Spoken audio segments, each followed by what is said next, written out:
ఆకాశమందు సింహాసనాసీనుడైన దేవాది దేవునికి నా హృదయపూర్వక వందనములు, స్తుతులు, స్తోత్రములు సమర్పించుకుంటున్నాను. అందరికీ శుభోదయం. ఈ దినాన మహోన్నతుడైన దేవాది దేవుడు నీ కొరకు సిద్ధపరిచిన వాక్కు. వాడు జలముల యొద్ద నాటబడిన చెట్టు వలె నుండును, అది కాలువల యొరను దాని వేళ్ళు తన్నును, వెట్ట కలిగినను దానికి భయపడదు, దాని ఆకు పచ్చగా నుండును, వర్షము లేని సంవత్సరమున చింత నొందదు, కాపు మానదు. దేవుని నామమునకు మహిమ కలుగునగాక. ఈ మాటలు ఇర్మియా గ్రంథము 17వ అధ్యాయము 8వ వచనంలో వ్రాయబడి ఉన్నవండి. ప్రియమైన నేస్తమా, ఈ దేవాది దేవుడి దినాన నీ భవిష్యత్తు ఎట్టి రీతిగా ఉండబోతుందో నీకు తెలియచేస్తూ ఉన్నారు.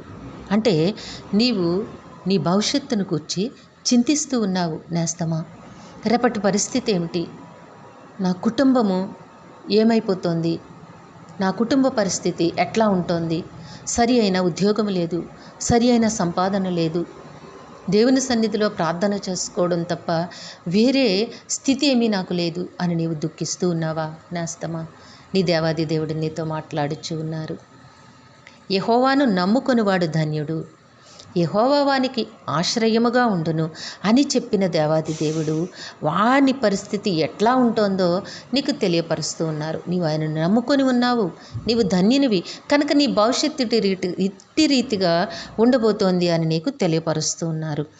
నీవు జలముల యొద్ద నాటబడిన చెట్టు వలె ఉంటావు, కాలువల వారను దాని వేళ్ళు తన్నును. నీ వేళ్ళు ఎట్లా ఉంటాయి అంటే, కాలువ వారనున్న చెట్టు ఎప్పుడు కూడా వాడిపోదు, దానికి సమృద్ధి అయిన వాటర్ వస్తుంది, చక్కని సూర్యరశ్మి వస్తుంది, హాయిగా ఉంటుంది, వెట్ట కలిగినను దానికి భయపడదు, దాని ఆకు పచ్చగా నుండును, వర్షము లేని సంవత్సరమున చింత నొందదు, కాపు మానదు. దేవునికి మహిమ కలుగునుగాక.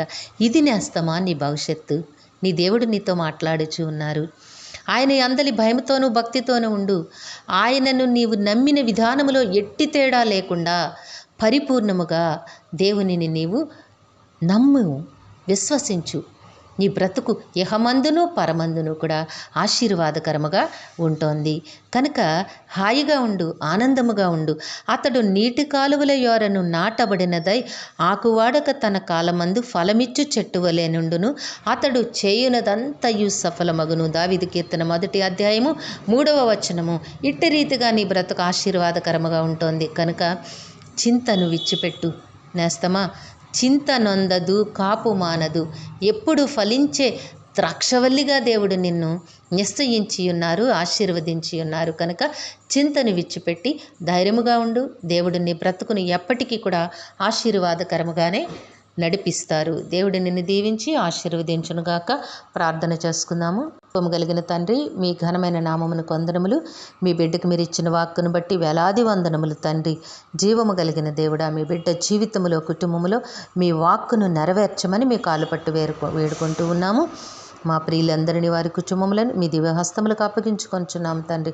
అందరికీ నీ కావలసిన ఆయురారోగ్యము, పరిపూర్ణమైన రక్షణ, దీర్ఘాయుష్యు నెమ్మదిని ప్రసాదించి మీ శాంతి సమాధానంతో జీవింపచేయండి. మేలులతో హృదయాలు తృప్తిపరచండి. యవన కాలమందున బిడ్డలకి సకాలములో చక్కని వివాహములు, ఉద్యోగములు, గర్భఫలములు ప్రసాదించండి నాయన. ఈ దినము నాయన పుట్టినరోజు, వివాహ దిన మహోత్సవములు జరుపుకొంచున్న బిడ్డలందరికీ మీ ఆశీస్సులు, దీర్ఘాయుష్ను అనుగ్రహించి మీ కృపలో జీవింపచేయండి. కనికర సంపన్నుడైన దేవుడా, మీ కనికరములు మీ బిడ్డపై మెండుగా కుమ్మరించమని వేడుకుంటున్నాము. మా ప్రియులు చేస్తున్న పనిపాట్లలో, ఉద్యోగ విధులలో, వ్యాపారములలో తోడుగా ఉండి మీ ఆశీర్వాదమునిచ్చి కష్టమునకు అనేక రెట్లు ఫలములు దయచేయండి. ప్రయాణములలో తోడుగా ఉండండి దేవా. ముందు వెనుకలు కుడి ఎడములు మీ పరిశుద్ధ దూతలను కాపుదలుగా ఉంచి నడిపించండి.